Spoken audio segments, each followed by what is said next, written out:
what is the Shidduch crisis? Everyone says there's a crisis. I don't think there's a Shidduch crisis. I think there's a Ben Adam L'Chavero crisis. So how people are being treated, that's the issue. There were so many people that were being hurt by the dating process and not their date. People saw them for their single status instead of their social stature. So the purpose of this talk is not to bash anyone, but rather to introduce a new perspective that I don't think anyone's had the option to consider because no one even knew that it was something they could consider. I've had incredible feedback from women, men that are dating, parents of daters, shadchanim, people that are dating, just saying, thank you for giving me a voice. Thank you for giving me my dignity.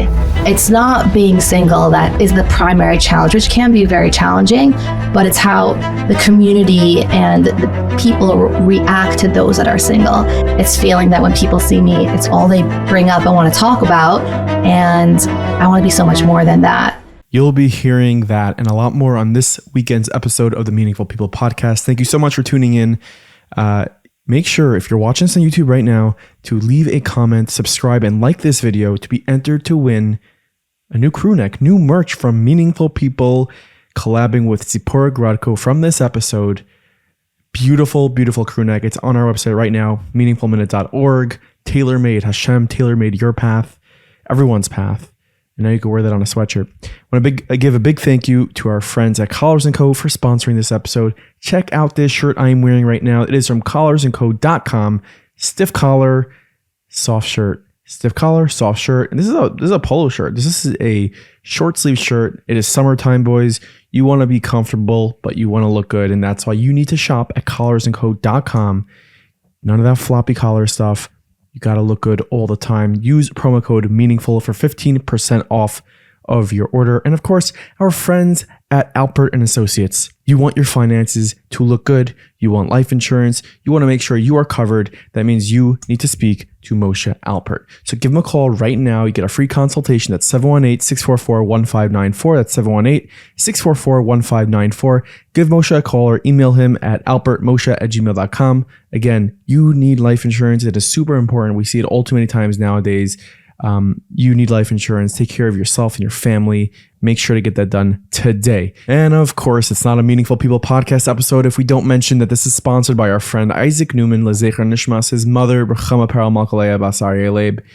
Everything that is said in this episode, all the inspiration derived and the Shidduch made and the sensitivities given should be a schus for his mother's neshama. Tzipora Grodko is someone who has been in the Shidduch system for quite a bit, and she has a lot to say about it. A lot of good things we can take away, we can grow, we can be extra sensitive, and that's what we spoke about in this episode of Meaningful People. Listen big, listen closely, and I hope you enjoy. You are listening to the Meaningful People podcast. The podcast featuring our nation's most impactful, influential, and meaningful people. Introduce yourself. Welcome. Yeah, welcome. Thank you. Well, I'm super humbled to be here.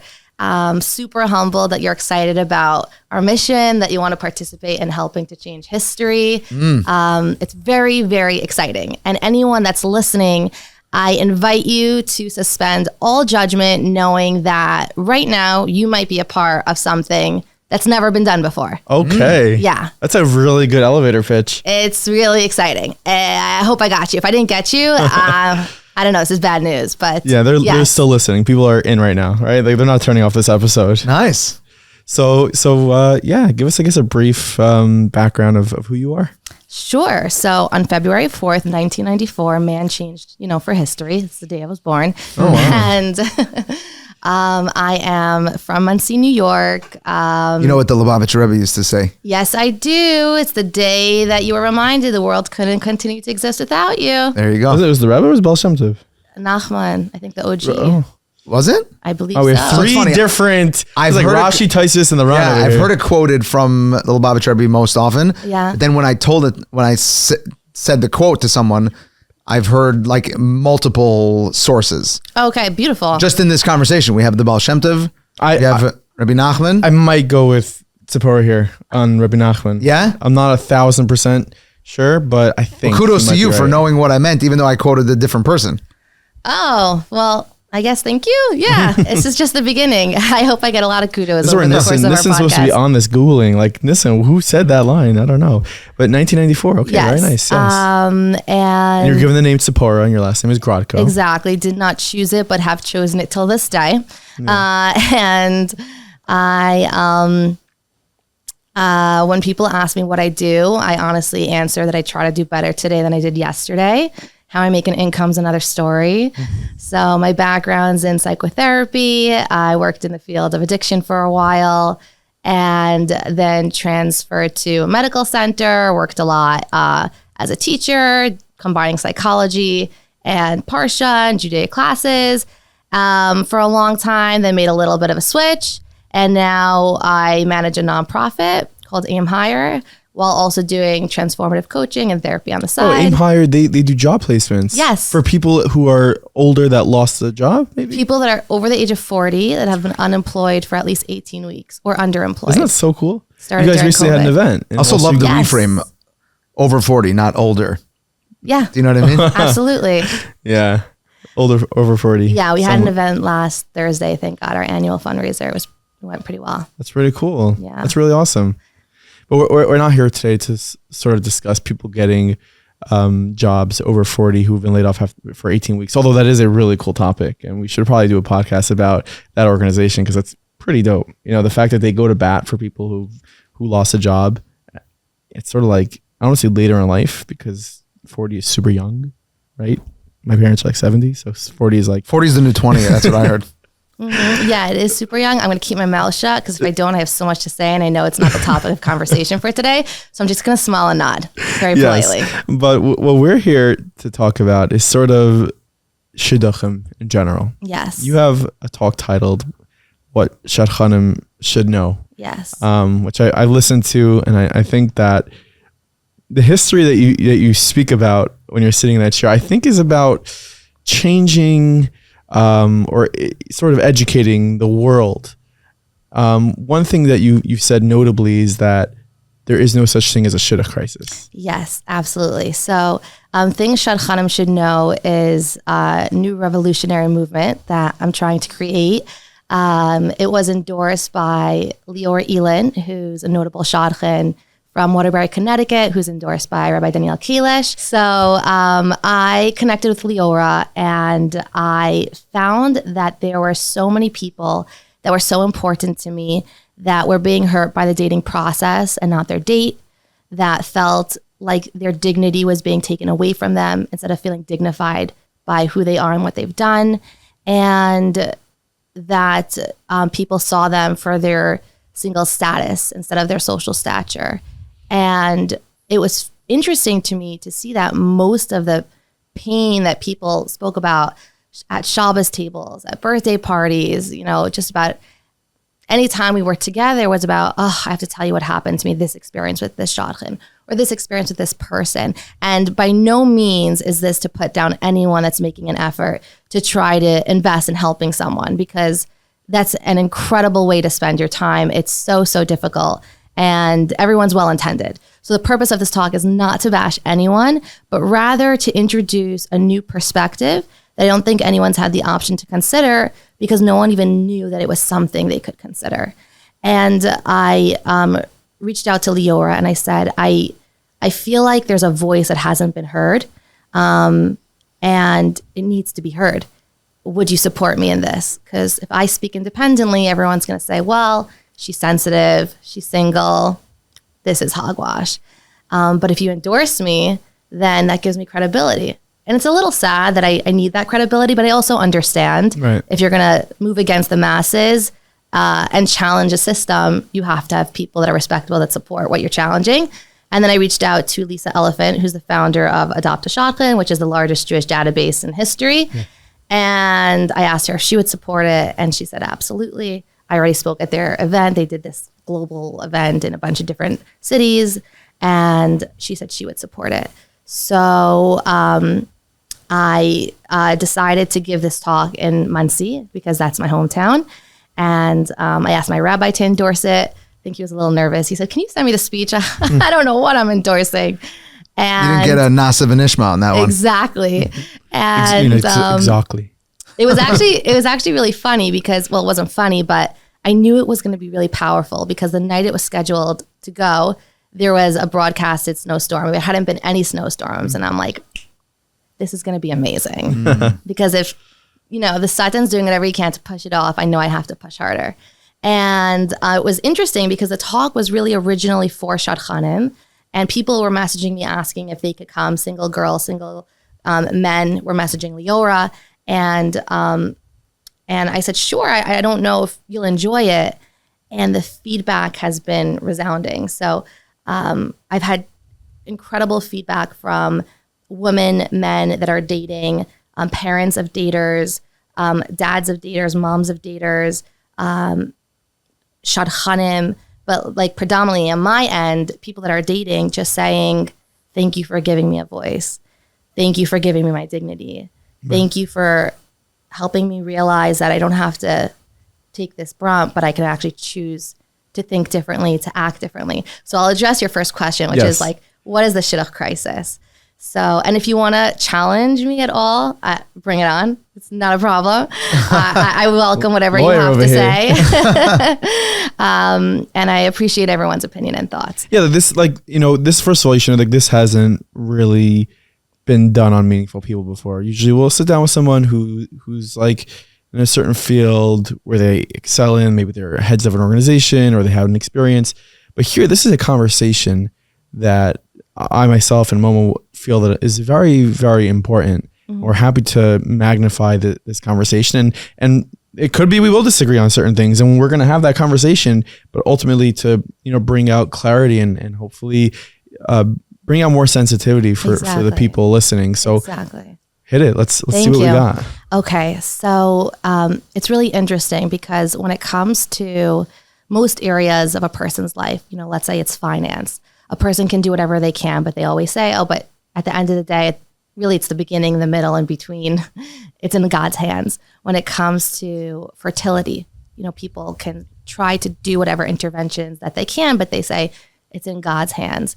When it comes to children, child rearing, people do whatever they can, but they always say like, this is part of my package with God. No one says there's an infertility crisis. No one says there's a cancer crisis, even though it's the number one leading cause of death. But when it comes to shidduchim, everyone says there's a crisis. Now, the word crisis indicates that something is out of control. It means chaos. So to me, it almost seems like, so God's taking care of every aspect of everyone's life, but this aspect, he needs our help. He needs mankind. And I don't think that there's an issue because we always have the illusion of control. We don't really have control. I don't think there's a crisis. I don't think there's a shidduch crisis. I think there's a bein adam lechavero crisis. So how people are being treated, that's the issue. And what do I mean by that? And it's interesting because I'm saying I, because I want to be sensitive, but a lot of people have asked me to say we. So I'm going to try to say we when possible, but it's not natural and I'm not so comfortable doing it. But what do I mean by that? So it's not being single that is the primary challenge, which can be very challenging, but it's how the community and the people react to those that are single. And what's fascinating is after I gave this talk, a qualitative researcher named Hannah Cohen she lives in Silver Spring, Maryland. She reached out to me and she said, I have spent 2 years researching what is the cause of the shidduch crisis. The OU hired her to do this job along with the rest of a team. Yeah. And she said that her research indicated a fascinating result, that there's no shidduch crisis, and now I'm going to bring out my stats, that there were a few people that researched this data. So Yosef Sokol, he published in the Journal of Scientific Study of Religion and Analysis on the shidduch system. And he said by age 30, 93% of yeshivish and modern Orthodox people are married. Again, that's always relative to whatever people believe it to be. And by age 40, 98% of yeshivas and modern people are married. Now that's a pretty big percent. And what her research found was that there isn't a shidduch crisis, but there's a crisis of experience.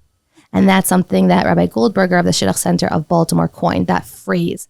And she said, it's exactly what you're saying, but I have the evidence from the research that they did, the people that they spoke to, they said it's not being single that would be so difficult, but it's feeling very lonely. It's feeling not included. It's feeling that when people see me, it's all they bring up and want to talk about. And I want to be so much more than that. And it's so painful and it's so sad, but also exciting for all those that are listening to this, because we all have equal access towards changing this systemic, I want to say relationship towards this idea that when you see someone, the first thing that crosses your mind shouldn't be like, oh, how's dating, or that they're single. I say, like, you wouldn't ask someone like, how's your marriage doing? Like, you know what? I'm overcompensating today, but if you don't see a ring on my hand, or you don't see I don't know what it would be for men, like, I don't know, an extra nice watch, I guess, or a tallis, I don't know. Yeah. That's how it's going. If someone was struggling with infertility, which is also very public, someone wouldn't say so. Right. Any close tries recently, it's like so insensitive.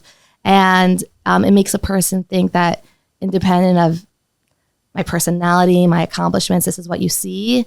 And I don't want to be seen that way because it's my greatest vulnerability and it's so uncomfortable. Of course, there's always a time and place with the right people. But I think that what's sad is that people are so well-intending and it's actually causing more harm. It's actually causing more harm than good. And people just want to be seen as people. People want to be included as if they're married. It's bringing up a parallel point that came up here in a conversation with respect to Bikur Cholim. And I like the way you framed it as a Bein Adam L'Chavera crisis. And it sounds really cool, the research that was performed. I think our work here is less to adjudicate the empirical evidence, but hopefully shed some sensitivity light on the topic. And like we were talking about it in the context of Bikur Cholim, and anyone that has a loved one that is dealing with a health crisis knows that people's attempt to express compassion and to show the person that they're thinking about them is by asking, how is the chola doing? Right. And what that does is it puts the person on the spot to now give a report. Yeah. And the person is so well intended. Right. But maybe the person is not interested in now going through the pain again of relaying how that loved one is doing. And that loved one might not be doing so well. Exactly. And just like an easy reframe, instead of asking, how is that chayla in your life doing? Rather, it's just expressing, by the way, I want you to know that I'm thinking about that person. I daven for that person every day. And I want you to know that I'm thinking about you and hope you're doing well. Exactly. That's so beautiful. And it's so well said. And it can work the same way really with anyone that's struggling. But again, and the fact that I even use the word struggling, it's challenging because I know that people want to feel like it's less of a struggle, but it doesn't even have to be words. So for example, what's interesting is that often, the highlight of the year for a lot of people is Yamim Tovim, off days. You get to spend it with you get to spend it with family and friends. And for a lot of people that are not yet married, something that's a really big highlight for someone else becomes a huge point of anxiety. Where am I going to go? Who am I going to be around that for X amount of time I'll feel wanted? I'll feel not out of place. Will there be a lot of kids? Maybe it's better for me to be around more single people, but it's very hard. It's very hard.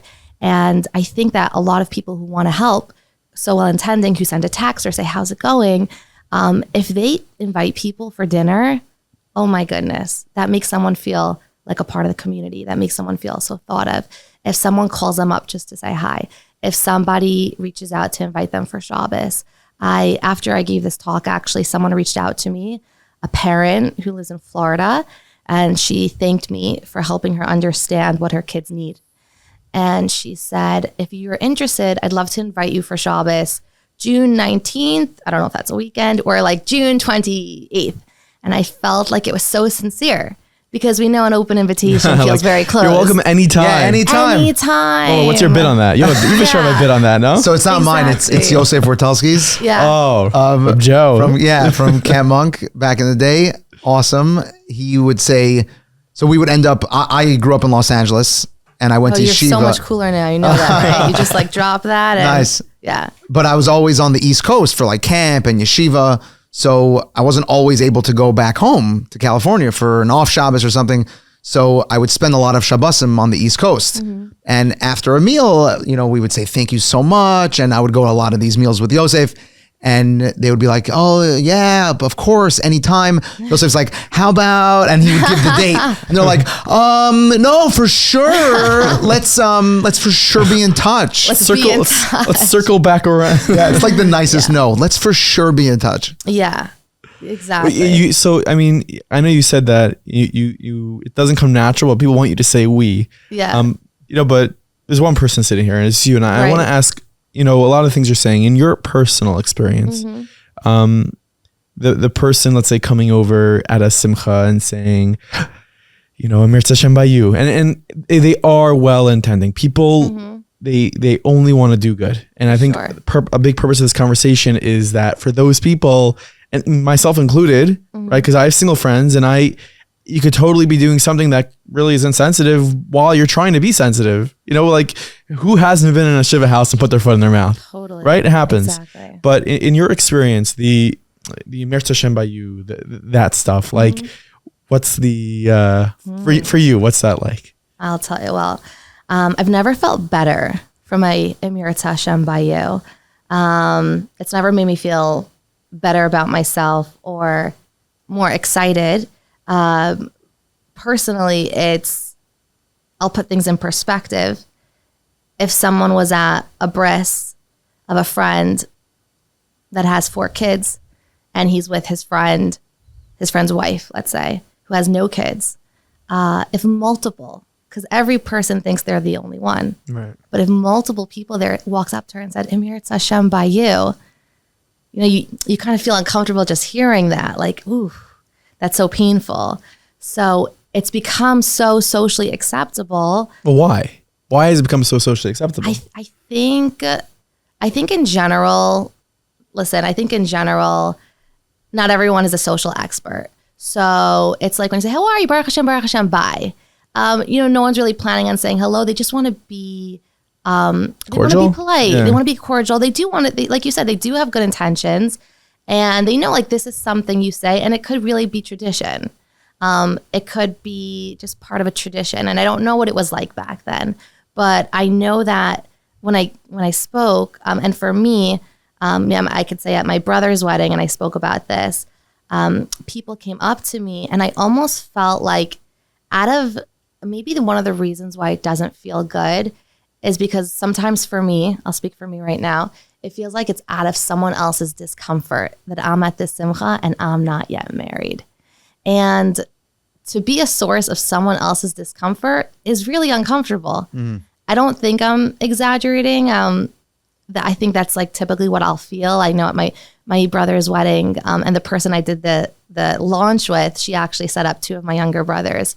And at his wedding, people grabbed my hand, I say as if I was on life support, and said, Emir Hashem by you. And I just remember thinking, this doesn't make me feel good. I feel like you're very worried and you're trying to send me synergetic blessings. And I just don't think it's what Hashem needs for me to get that milestone. I see your discomfort and your pity, and maybe I'm not being done the kafschas. So I apologize if that's not what someone's feeling. But I think a lot of people say it flippantly. And even if a bracha is given flippantly, it doesn't really feel so good. And when I recently went to an engagement party for a close friend of mine, it was in the community, and the members of the community had watched this. And they said, it was so great. We really enjoyed it. So good to see you, Mazel Tov. And I said, thank you. And then they both at the same time were like, you look so beautiful. Enjoy the rest of your day. And even though I knew it was so unnatural, that felt so good because I walked away feeling like they saw so much more than just me being single. And if someone's listening and thinks like, well, that's so dramatic and it's not fair, it's just how I feel. So I think our job is to try to do whatever we can to be sensitive to people's feelings. So staying right there in that moment where the person refrains from offering the Emir Hashem by you. Yeah. I invite you to offer people the alternative tool and reframe. Where does a person channel their Emir Hashem by you energy? Where do they put that? Question. So there's a few categories. If it's someone that's close family, it's so special for them before maybe a wedding where there's a unnatural order where someone's getting married and they know that maybe the sibling is sensitive, to just pull them inside and use their words to express how they feel instead of coding it. And, Emir Hashem by you, like communicate. I don't know what today is like, but I just want you to know that it must be hard. And I can't wait for you to meet the right person. It's going to happen. It's just not your turn yet. That's so much more powerful than Emir Hashem by you. I would say use your words if it's close family or close friends. It's almost as if, sorry to cut you off, but it's almost as if, like on phones nowadays, you have shortcuts where you could put in an icon or a letter and it like finishes the text. It's almost as if Emir Hashem by you is a shortcut of what you just said. Either people are uncomfortable to go to those lengths to say that whole thing, or they think that they're yotzei by saying Emir Hashem by you. Right. But that's what you just said. What it's summarizing. And how we discussed this on our last episode with Sarah Cohn, or whenever this airs, one of the episodes ago, gotta think in the future, that the BDE, like the BDE, like you don't say BDE, someone's life, barked and don't, when it comes to other people's feelings, you don't shortcut. Exactly. We can't shortcut when it comes to people's feelings. And again, it shouldn't be a casual, people wouldn't walk around at a shiva house, I would hope not, and just casually like BDE, have a good day, So if it's someone that you don't really know well, or just, again, you're at a wedding and it's what people say, I would say make the new trend to just give a compliment. It's so good to see you. You look beautiful. Thanks. It's so great to see you too, Mrs. Gross. Yeah. That's it. I feel great. It is great to see Mrs. Gross. Yeah, it is. It really is. And I think, again, everyone just needs to hear that it's everyone thinking they're the only one, but everyone's doing it. So then to a person who, dressed up and is excited, or maybe a man that went out and just wants to celebrate their friend, it feels like when people look at them, it's just acknowledging almost like the elephant in the room, and there shouldn't be an elephant because everyone has a turn. Everyone has a turn. And I think that it just creates more insecurity and sadness, and we need as many happy occasions as we could get. So why at this happy occasion do something that might be insensitive? So I just think we need to change the trend. Change it to a compliment, or it's so good to see you. Have a good night. Right. I want to open a parentheses. Oh, open parentheses. Yeah. Nachi mentioned the BDE. I love this guy, by the way. From a previous episode.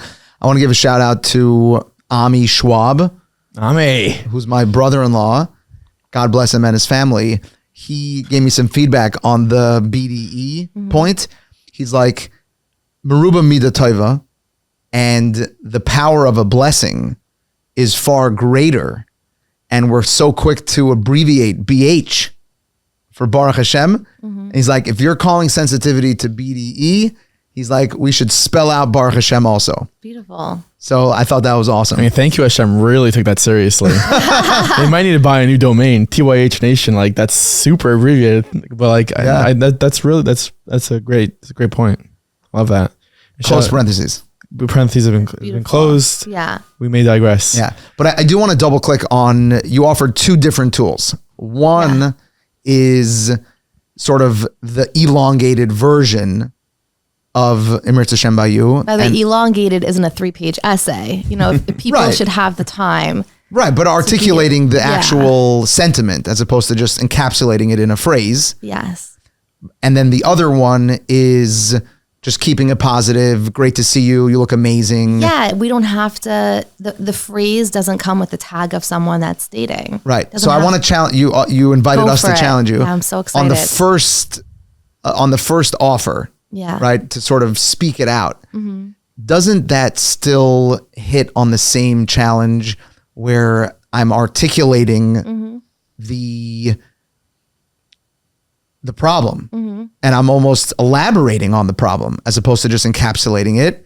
And doesn't it still keep us in that problem or no? It depends who you are. If you're a close family and it's the right time, it's beautiful. It's thank you for acknowledging my discomfort and not ignoring it, or dismissing it with a cheap Emirat Hashem by you when you really know what's going on inside. What if it's a friend? Like what I'm hearing you're saying is like, you had brought an example of you wouldn't go over to someone and say, well, how's your marriage? If you're a friend, maybe just stick with a compliment. Like, you look great. David Bashevkin spoke about this. Like when he was 29 years old, he was single. A lot of his sons are married. Yeah. And he had said like, I was in school. I had a good job. Like, talk to me about my work. Yeah. Talk to me about my profession. Yeah. Talk to me about like my hair turning gray at 16. David, shout out. He's comfortable with it. Don't worry. But like, there's so much else about me besides for me being single. Exactly. And people are starving to be recognized and also want to engage in their own life in a way where that feels like that's the highlight, where that's the focus.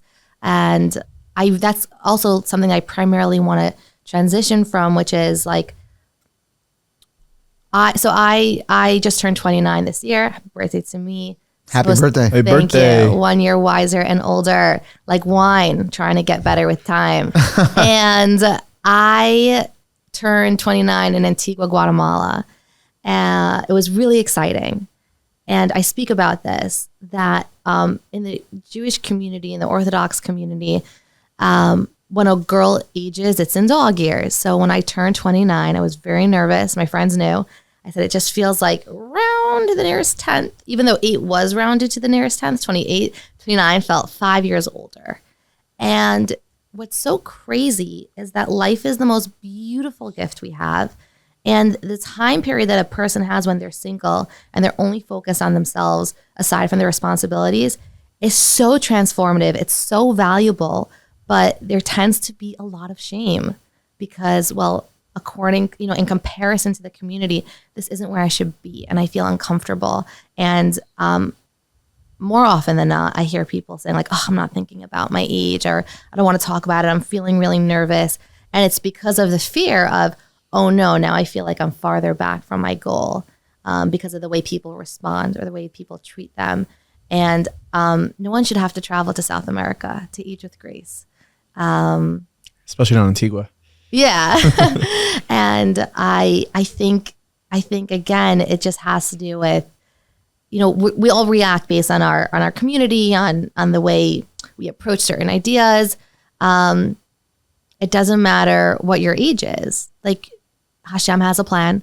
Everyone's going to get married, not a second later than that plan. And it's really hard for people to feel confident and excited and love where they are and who they are if there's a different tradition that's challenging them to believe that, you're 29, you got to speed up the pace. And a lot of people kind of put it in so like a person that's single, you're like their lap. I'll say my lap. People will say, well, don't you want to get married? Yeah.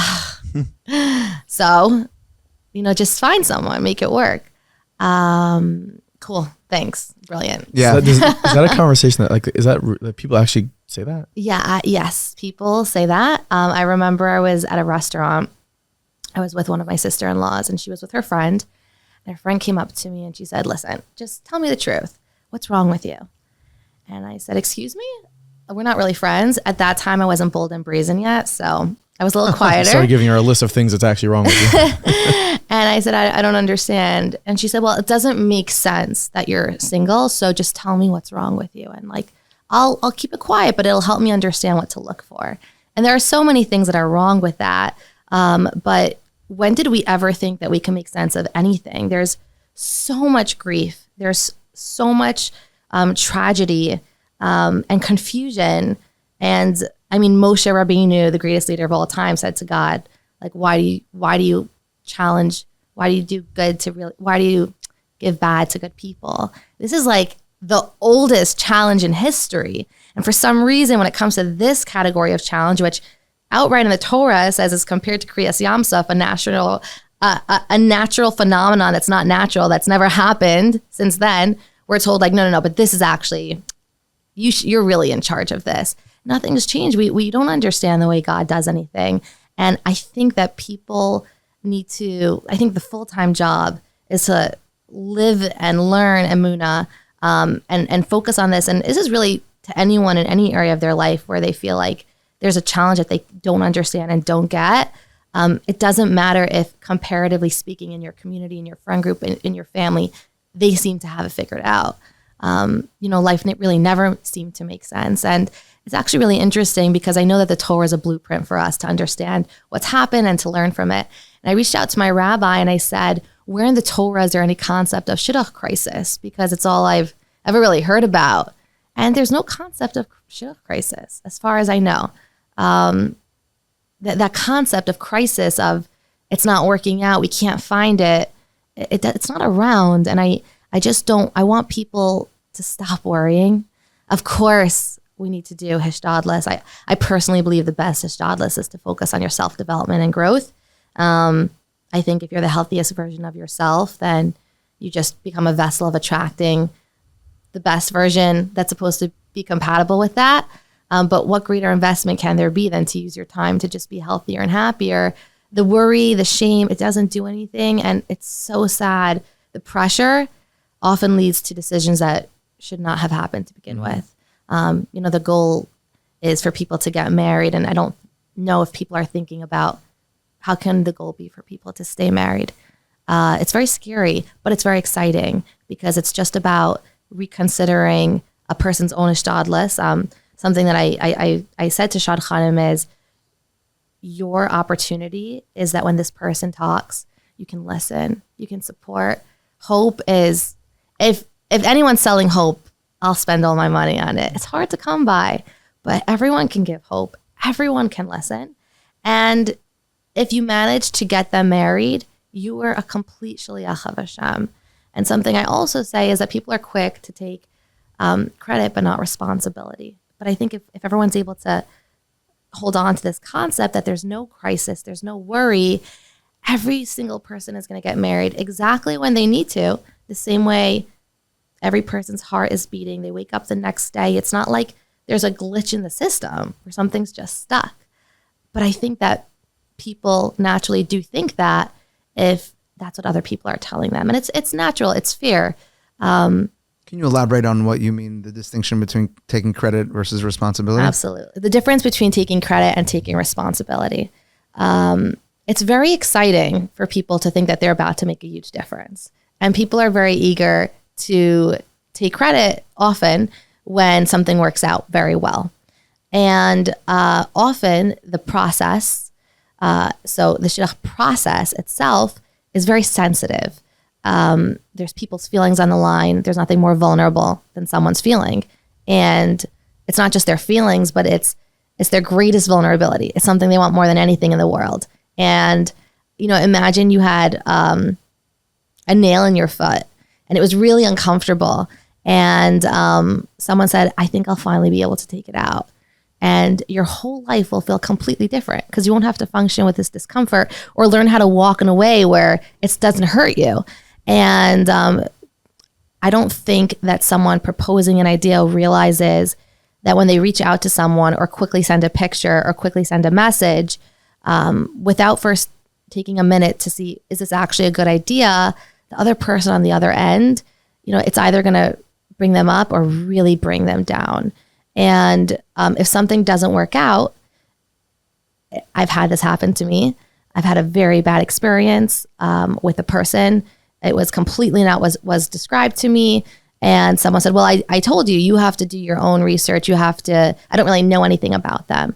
And then I've also had the opposite of, oh, wow, they're going out consistently. I know him. I know his mother. I know his mother's sister. I was on the phone with her. And this hasn't just been my experience, that people get very excited and you can't take credit without taking responsibility. You can't choose to say, I'm here for the fun, but when things get uncomfortable, I bounce. Peace out. So this is like the I guess, call it single to shadchan, person making shidduch relationship and the sensitivities that need to exist in that area. Again, the whole basis of what you're saying now is there's no Shidduch crisis. There's no like, oh, there's more girls than guys. And like you just said, the stats, 98%, 93%. Those are high numbers. High numbers. Very high. Yeah. Way higher than society. Not that that's how we gauge it, but those are very high numbers. And we're focusing more on the the way we treat people, because the way that someone treats either a single or a shadchan treats a single can cause hysteria and discomfort with how that happens. Yes. And maybe that's why, do you think that's why it's sort of, I wonder why is it marketed as and a by the way, crisis? the sensitivity that you're calling to the dynamics between us as a society and in the dynamic between the daters and the shadchanim is valid even if the statistics were 100%. Of course. I don't want people getting caught up in the statistics, challenging, is it true? What is the studies based on? Right, self-reporting, who identifies as yeshivish, who identifies as modern. The stats matter so much less to the conversation that we're having right now. Yes. As much as the dynamics can improve. Exactly. Yes. And it's so beautiful that so many people are well-intending. And for those listening, if you reach out to someone and I would say before sending a message, first really think like, is this what the person wants? Is this the age range? Is this the as best as they can, not obsessive. How long does that take? 2 minutes just to review, just first review before sharing it. Because imagine again, I'm a very wacko thinker, so I speak through metaphors. If somebody needed a job and they didn't have money, a person wouldn't simply say like, oh, let me send him this opening. Wait, are they going to want someone like him? Is he going to want someone like them? I don't want to get his hopes up. And all day, people, that's what happens. So let's try to be sensitive and first, let's say somebody was typically just going to forward and forward and forward. Stop. First, just look, is this what the person had in mind? Because if it isn't, when you get a text, I think I have someone, or so often also this is a sensitivity. Don't write like, I met your husband or I met your wife. That's really hard to come down from. And then what ends up happening, which is kind of sad, is that people get so hurt that they don't even get excited because they have to protect themselves. They become a little jaded. And then people say, well, why, you have to be positive. You have to be open-minded. And it's like, you're trying so hard to be healthy, to be balanced, to not be too excited, to not be too disappointed. It's really an impossible task. I wonder, and here I am speculating, but I wonder if this experience varies by personality type, where I could imagine a person that might want to be flooded with various job opportunities or various shidduch opportunities and finds comfort in the vetting, in the sifting, in the deciphering, while others can become jaded from having to do that and getting hopes up and have more to the type of experience that you're describing. And I wonder if an appropriate response is to sort of ask that person, would you like me to just send you all the resumes that come my way that I think are within the realm, but I haven't done a lot of research? Or do you want me to instead spend my time doing a little bit of research and sending you more tailored? Right. Well, Momo, what you're touching on is so significant, which is ask people what they want. Ask and listen. Sometimes people, it seems like someone is suddenly an expert on who you are, and you've spoken to them maybe through voice notes, and they'll tell you, no, I know what you need. That's not what you need. Excuse me, I think I know what I need. And asking, so what do you like? Hi, I know you're single. I know you're dating. I'd love to help. What works for you? What doesn't work for you? Again, that's like a 4-minute conversation, and someone will feel so respected. Thank you for giving me choice and asking me, and not just making this a trend or being entertained. Not, again, like, not to sound dramatic, but like finding entertainment in trying to set me up and not taking my feelings into consideration. Like it's not like just a hobby for you. This is my feelings you're dealing with. This is my feelings. You brought up a great point, Momo, because even myself, like I have friends who are single, and I sometimes will think me sending them a resume is me showing that I'm thinking of them. And it might be that idea ends up going nowhere. Even if again, with limited research I've done, I can feel like, oh, me sending this is showing that I'm thinking about them and I care about them. But what you're introducing is that potentially all it's doing is getting them hyped up and excited just to be let down again. Yeah, and this is all in moderation, as everything always has to be. I just want people to think before they send. Right. Because it's really hard to, again, practice being open-minded and exciting and ready to be inviting when a lot of really great people are just sending. It's harmful. We don't want to do anything that's harmful. So just think before sending. And then if someone does send, to send respectfully. Hey, I don't know this guy. Or hey, I do know this guy. Provide some context. Sometimes people just send a picture and a resume. I remember someone reached out to me and said, hi, I wanted to know what you're looking for. I said, hi, it's so sweet of you to take the time to ask. I'd love to get on a call with you, help you understand. I don't really have time. Can you just voice note me? No. Great answer. I'd love to talk to you. It's not the way I do things. So if it's not convenient for you to help me out in a dignified way, that's where I feel like I'm really heard, then like, don't do this with me. Don't do this for me. If you can't do this in a way where you could practice sensitivity the right way, maybe do it less. A doctor is never going to be excused for messing up a surgery because he's like, I was just too tired. It's unexcusable. I actually, a shotgun reached out to me and she said, I think she was a little offended, which makes sense. I'm being a little offensive probably for some people, but it's well-intending. I don't mean to be at all. I'm really just being very transparent and vulnerable on my behalf and other people's. Again, endorsed by reputable shacharim. I'm not sure if I pronounced that word right, but it was in the ballpark. Thanks. So you offended a shadchan. Oh, and she said, we're really trying our best 24/7 and we can't always do a good job. And I said, then maybe you should consider not doing it 24/7. It's like a pilot, like, sorry guys, this landing is going to be really bad. I'm just tired. Yeah. And again, it's just introducing, I think just people don't really know that there's such a sensitivity around it. And that's simply what I'm trying to introduce, to think before sending, to ask. And then if someone says no, respect that. We all know what it feels like to get pitched by a sales, someone that's trying to get you to buy something. It doesn't feel good. Oh, but my aunt suggested this guy and she really pushed her to go out and now they're married. Cool. That's wonderful. I don't doubt that it would not have worked out if you still did it in a respectful way, if that was, part of the plan. I do want to expand the lens for a moment and zeroing in on your example about the voice note. Yeah. Right. So can you tell me a little bit about yourself in a voice note? No. Right. Because that doesn't work for you. Right. And by the way, no is a full sentence. And that's great awareness that that doesn't work for you. For other people, it might work. It might work for them. But coming back to that tool that I think we're talking about is to introduce into the dynamic, soliciting feedback from the dater of what works and what doesn't work. And if sending a voice note, bullet points about yourself doesn't work for you, it's great awareness and set that boundary. And then it becomes the work of the shadchan to accept that boundary. And if the shadchan is able to work with you in a way that works for them, great. But for other people, it might work and that's okay too.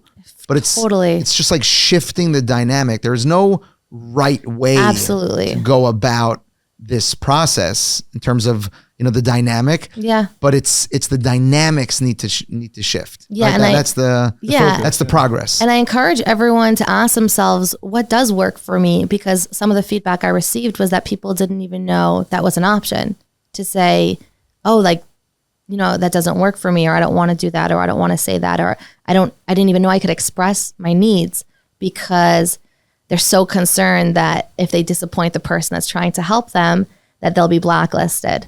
It's possible I'm blacklisted. God's not blacklisting me. So I'm not worried. And I really do have good intentions. So I think that's a good segue to the Emunah piece that you were mentioning before. of late, Mikam Yisrael, right? Yeah. Klal Yisrael has done such a phenomenal job of just infusing our culture, our lifestyle with Emunah Pshuta. And it's being applied, and the light of Emunah is being shown in every corner of our existence. And I think you are uniquely positioned to shed that light of Emunah into the Parsha of Shidduchim. And you're right, people take it so personally, where someone, she should be well, can make the mistake of asking another person, just tell me what's wrong with you. Like, oy, Hashem Yerachim. And we're so quick to apply the light of Emunah to every aspect of our life, to every inyan that we encounter. And 40 days before a baby is born, the match, the soulmate is identified. And sometimes I hear the question, okay, so at this point, what are you, someone very close to me asked me this question, what should I be willing to compromise on at this point? And I responded very candidly, absolutely nothing. Like, the Eibishter set this up a long time ago. Standing ovation. Wow, thank you for sharing that. Applause. Sruly, applause. Right? Absolutely. Right? Absolutely. That's so well put. And mothers and fathers and daughters and siblings, everyone really needs to hear this, because if someone is struggling, it's so hard for them to have emunah. And if someone isn't struggling, sometimes it's a lot easier.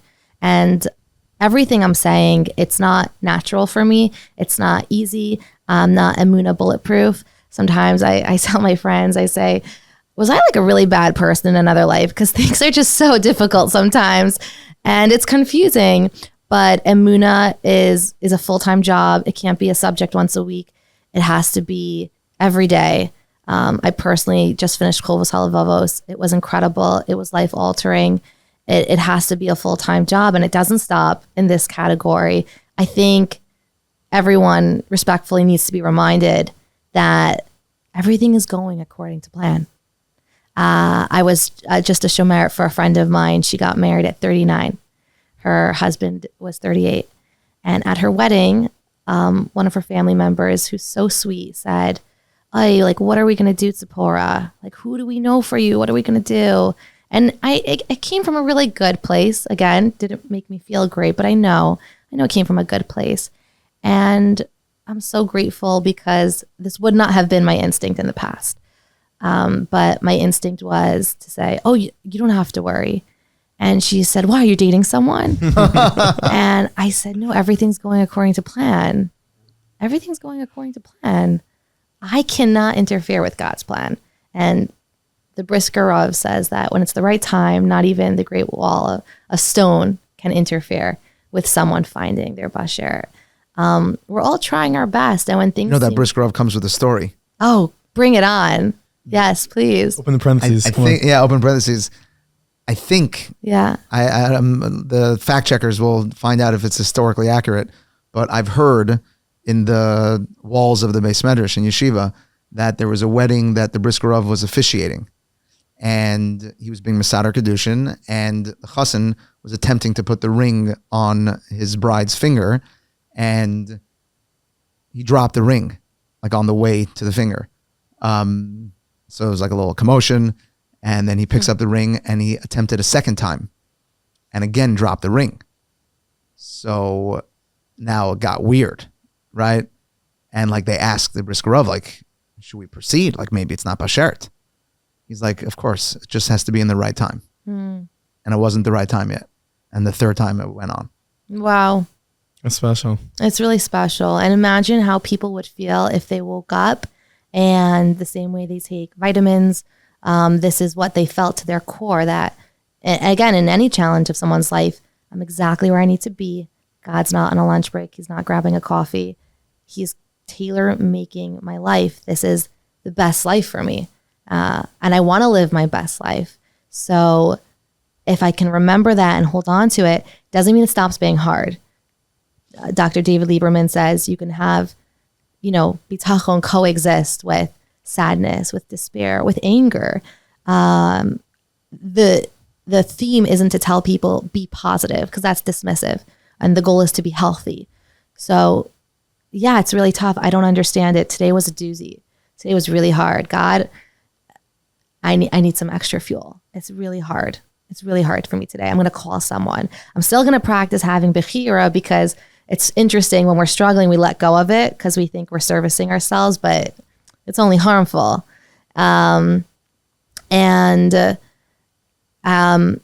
Because my background's in psychology, I love researching it in my free time. And I remember reading in the Psychology Today magazine of 2017 that the psychiatrist said that religion and spirituality is so life-altering that they wish they could prescribe it as a form of medication. Wow. Yeah. That's awesome. It's so powerful. Chachma bagayim, timing. Yeah. That's very well said. It's so powerful. And go ahead. You go ahead. I want to use rock, paper, scissors. I want to use the validation that you're giving to the pain. Yeah. And to be healthy rather than always necessarily positive, to put a bow on a previous conversation that we were having around when to select the elongated, expression versus the just giving the compliment, right? And it's occurring to me as you're validating the struggle that there needs to be space in the relationship to hold that expression and validation. And I think the biggest social norm that we might be able to chip away at in shifting is that this corner of my life is not like Rishus Harabim for everyone to just like check in on it at the wedding. In the same way, like Nachi mentioned, if you have a friend who's struggling in a relationship, in a marriage, right? There might be space for you to mention it to them. There might be room in your relationship to hold a conversation about it, but in the right place, in the right time, not like, excuse me, I'm trying to get my chicken on the smorgasbord, and also how's this difficulty in your life doing? Exactly. That's what it feels like. It's not the intention, but you hit it on the nail. So maybe if there is not space in the relationship, it's the compliment. But maybe if it's someone that you're super close with and there's an opportunity to talk about it, then go there, maybe. Yeah. Very well put. And it's okay if someone doesn't know what to say, don't say anything. You don't have to say. Screaming it for the people in the back. You could wave, you could say hello. You don't have to say anything. It takes a lot of skill, and even if a lot of people can have the sensitivity, but it takes a lot of skill to do it right, to really execute that right. And if you don't know how to, that's okay. Listening is very powerful. If someone opens up, they're not seeking, unless they ask you, they're not seeking some golden wisdom they don't know about. For the most part, whatever you're going to tell them, they know. Often, I just want to be heard. And if someone responds to that with something dismissive in an attempt to help, I just need to be heard. And not everyone knows how to do that, and that's okay. It's so okay. There are so many ways to be helpful. Everyone doesn't also have to know what you're doing. I have a good friend that I go to for Shabbos often. And whenever I go, and I thought it seems like she makes early Shabbos, but she says, you do you. And I said, no, I'm here. I will do you. If you're making early Shabbos, I will make early Shabbos. But you have 4 little kids. And shout out to early Shabbos. Shout out to early Shabbos. I'm more of a late Shabbos guy, but people love it. And I said to her, you do this every week? And she said, yeah. And I said, why? It's stressful. And she said, honestly, I do it in the merit that my friends that are single should find the right person. Wow. so nice. And when she told me that, that took 1,000,000 Emir Hashem Bayous would not have done for me what that did for me. People don't have to know. Or maybe at a certain time, you could send someone a message and let them know. But sometimes intentionally we say something because we think it'll make the other person feel good, but it really makes us feel good. And that's why we're saying it. A few parentheses in my head. Ooh. Opening and closing. We can also do new paragraphs. Yes. Nice. I had a parenthesis, by the way, also. Oh, yeah? Yeah, it was not topical. Bring me a semicolon. Scissors. You can go. I recently spoke in Hank to their high schoolers, to seniors, and I was speaking about the art of interviewing and communicating, and this actually came into my head on the spot, like everything, because I'm not a good preparer. But I said not erroneous. I said that the most important thing I've ever said on my podcast was saying nothing. Whoa. Was just listening. And then it turned into a LinkedIn post, which then made it really official. Like that's like LinkedIn. But literally just, saying nothing and listening. That's literally my, in this chair and the hundreds of people that have sat where you're sitting and the thousands of hours of me doing this, saying nothing has been the most impactful thing that I've ever done here. And if that's not a message for people in terms of how do you deal with people in sensitive situations, to add to the multiple choice of what to say, maybe saying nothing is one of the choices that you should. It doesn't always have to be like, like maybe don't go for a home run, maybe like go for a walk, maybe like bunt single, something like that. That was one thing I had in my head. And the other thing was, and I'll let Momo get to his parentheses, because it's like a sneeze holding in, right? Like holding in a sneeze. Yaakov Klein said something. He said, Jews don't listen, they just wait. Very good. But we covered a lot of ground. We covered, sort of the shotgun to single, the single to, let's say, married person. Mm-hmm. I want, if you can, speak to the single, right? From single to single. Mm-hmm. The emunah piece that you spoke about is so important. And if we can zero in on that, and, people are living their lives, whether they're 25, 30, 35, and they're listening to this podcast. Yeah. And everything you're saying, they're like, yeah. But they feel like that cloud on top of them still. And they don't know how to just live. And we literally said, I think everyone in this room believes that not a second before, not a second after, that's when it's going to happen. How can the person who's 29, who's 30, live with menuchas nefesh, right? Go travel, live life, enjoy, be healthy. Can you give advice to the single? Absolutely. Such a valuable question. Thank you for asking it.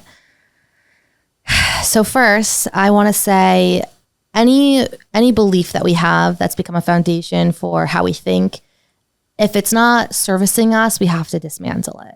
So if someone has a belief of, I'm stuck, I won't be happy till I get married. Whew, by the way, that one scares me. Very toxic and definitely not true. That has to be dismantled.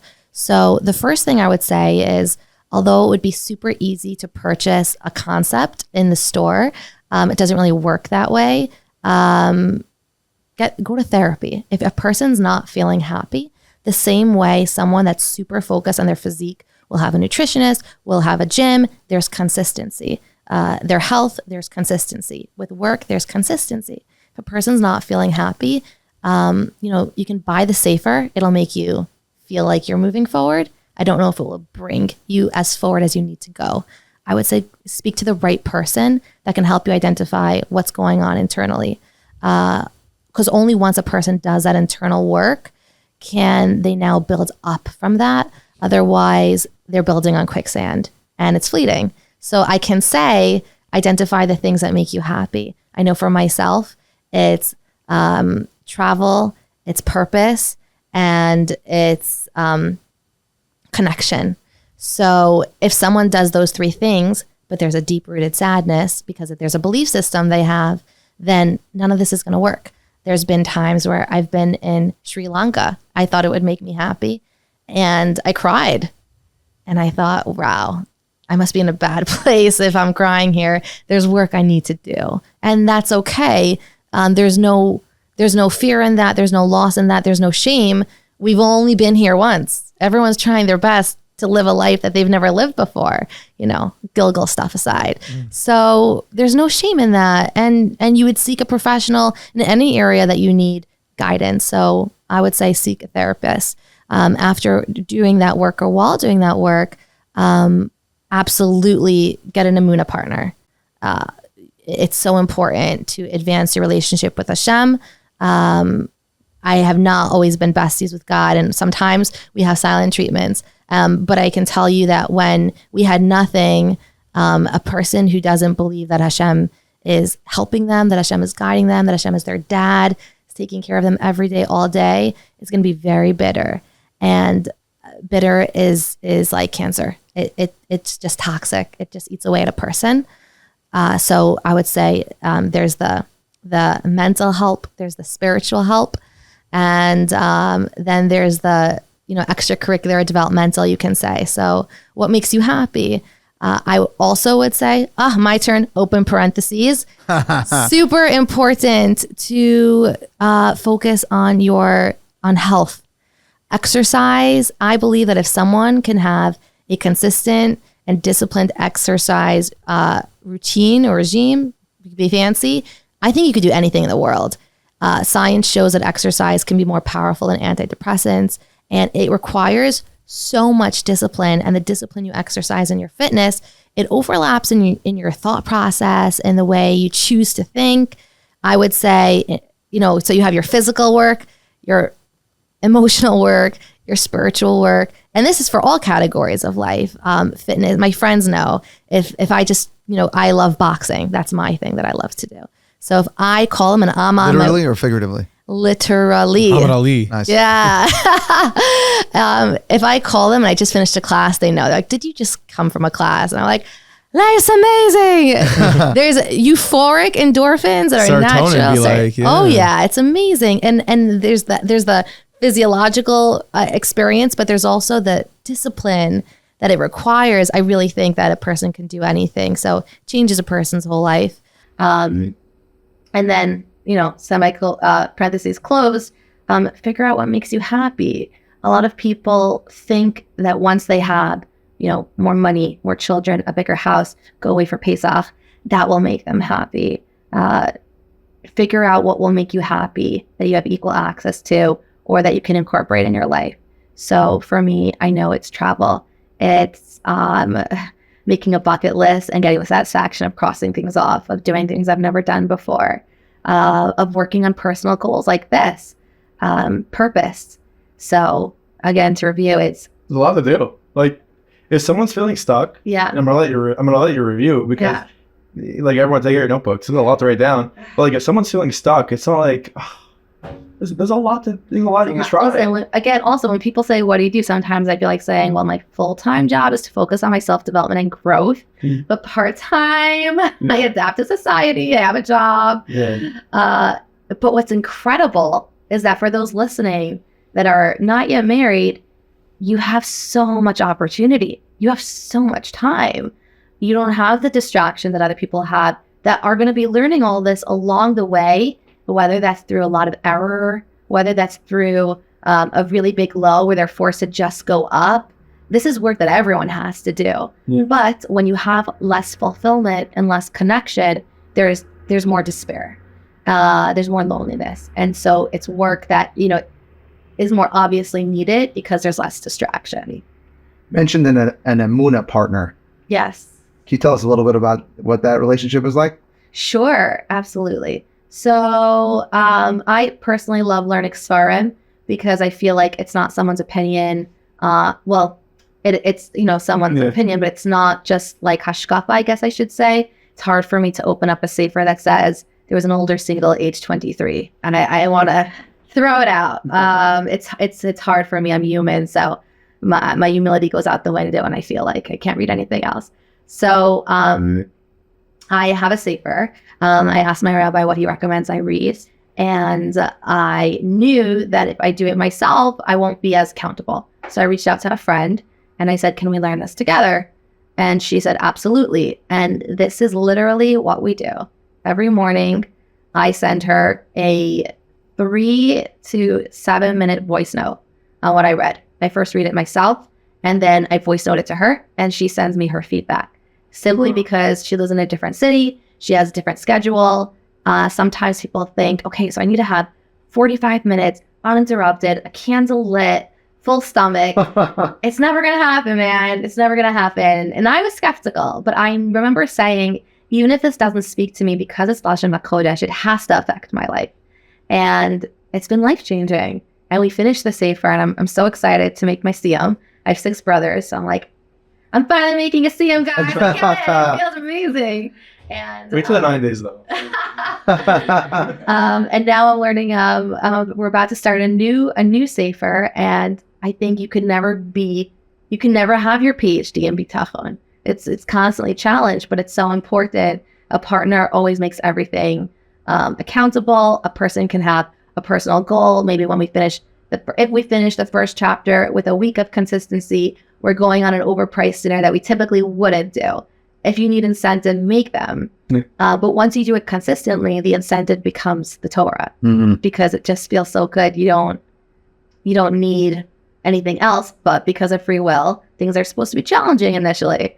So that's what I mean by the Torah partner. Wow. Yeah, I think we covered everything. We're an hour and 10 minutes in. Everything? Erroneous. There's such thing. I was listening to the talk you gave in the shot from Leora. Yeah.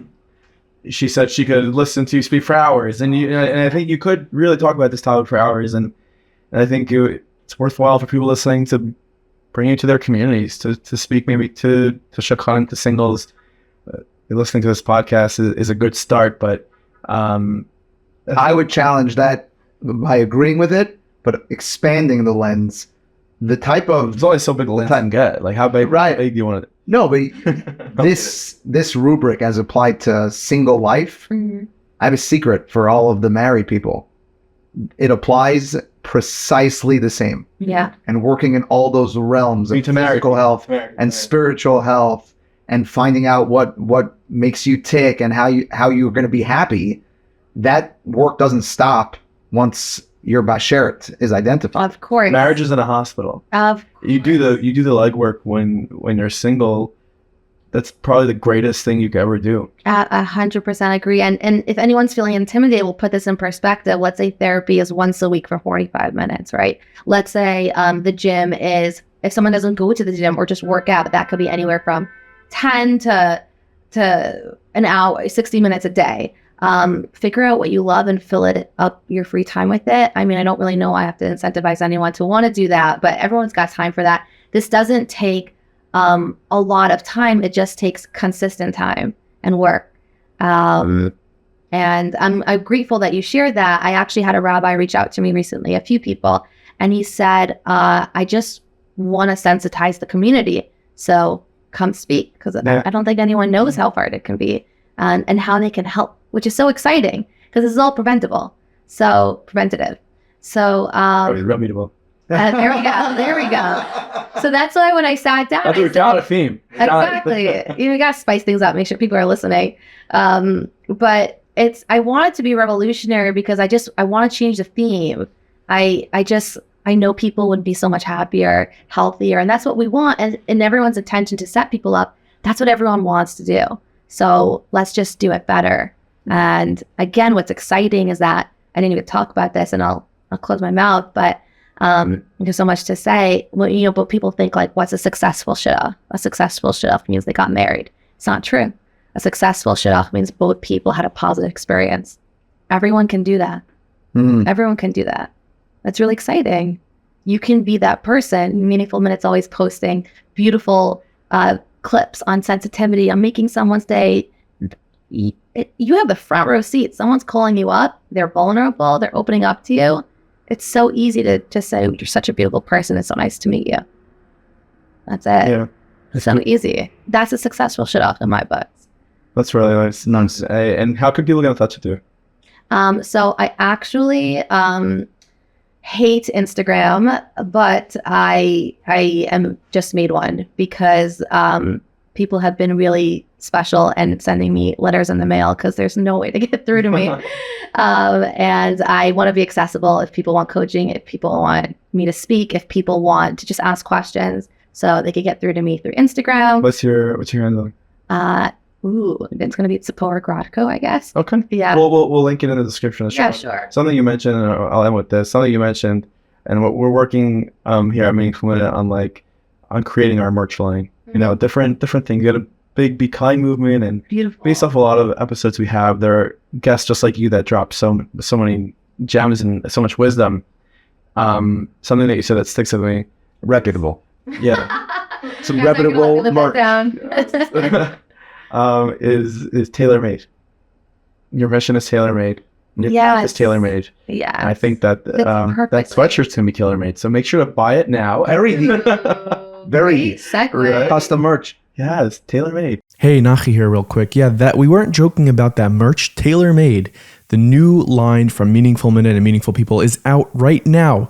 Go ahead and go to our merch store, meaningfulminute.org. Hit the link in the description of this episode or in the show notes and get your hands on a sweatshirt because there's only 100 available and I don't know if we're going to be restocking. So make sure you go order yours today and it'll be pretty exclusive. Only 100 of them available. So make sure you get your hands on it today, pre-order, and they'll be shipping out pretty soon. Go get it. We're all tailor-made. This podcast is tailor-made for whoever's listening to it right now. Yeah, that's a beautiful segue. And I hope it's okay if I say one more point. Sure. Whatever anyone's hearing, if there's something that speaks to them that becomes exciting, I don't know if the right thing to do, other than tailor-made, is to make it trendy if it's specifically related towards a single. Like, I think if I saw a flyer that said, like, invite a single for Shabbos posted on people's statuses, it would make me feel good. And I know that, like Pillars and Lakes, who you had here before, I remember I used to volunteer for Links because I'm a Yasom, and I was once asking the founder how I could help. And she said, with fundraising. And I said, well, why don't you just put an ad in Mishpacha or, I don't know, do like advertising? And she said, I never want someone to see that and think, well, I'm in that group. So even though things could be very trendy, I asked that, privately, in your friend group, with your friend, with your shul, privately, what can we do? Because I think it will be so much more powerful and your full message will get across. Maybe someone else would see this and think, wow, that's so special that someone's making an effort. I personally wouldn't. I think I'd feel a little uncomfortable. But Taylor, anything that's not specifically related towards like, let's help this group of vulnerable people, anything else is fine. That's just my opinion. It's okay if people don't agree. That's awesome. I guess that's the theme of the entire episode. Everyone's got their ideas, but thank you so much, Tzipora Grodko, for joining us. And this was your episode of Meaningful. Thank you. Change history. Really hope you enjoyed this episode of Meaningful People. Again, to win a free tailor-made hoodie, make sure you like this video, subscribe to our channel, and leave a comment down below in this video on YouTube. And of course, if you want to purchase one and support the work we're doing, you can buy that as well on our website. Hit the link in the show notes of this episode.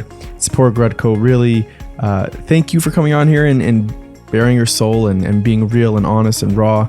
I think a lot of things she said are things that we need to take to heart and need to take seriously. Of course, we're great as a nation, but we always can be better. And how we treat our singles and how we treat people in our community is a huge part of that. So if you have any feedback of this episode, please make sure to reach out to us. You can leave a comment or you can email us at nachi@meaningfulminute.org. And of course, if you want to get in touch with Tzipora directly, you can find her on Instagram at Tzipora Grodko. Or you can email her at tziporagrodko@gmail.com. That as well will be in the show notes of this episode. Once again, thank you so much for tuning in to another episode. We really, really appreciate you all. And we'll see you again pretty soon. Hope you enjoyed this video from Meaningful Minute. We have so much more content for you. You may like this. You may like this. Take your pick. Let us know what you think.